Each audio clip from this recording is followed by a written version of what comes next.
اللہ اس گناہ کو نہیں بخشے گا کہ کسی کو اس کا شریک بنایا جائے، اور اس کے سوا اور گناہ جس کو چاہے گا بخش دے گا، اور جس نے اللہ کے ساتھ شریک بنایا تو بے شک وہ رستے سے دور جا پڑا۔ یہ لوگ اللہ کے سوا جو پرستش کرتے ہیں تو کچھ دیویوں کی، اور پکارتے بھی ہیں تو شیطان سرکش ہی کو، جس پر اللہ نے لعنت کی ہے، اور وہ اللہ سے کہنے لگا میں تیرے بندوں سے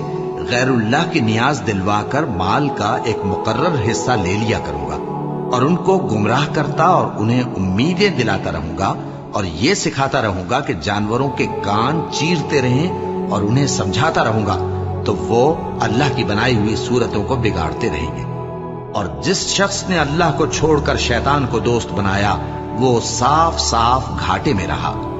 وہ ان کو وعدے دیتا ہے اور امیدیں دلاتا ہے، اور جو کچھ شیطان انہیں وعدے دیتا ہے وہ دھوکہ ہی دھوکہ ہے۔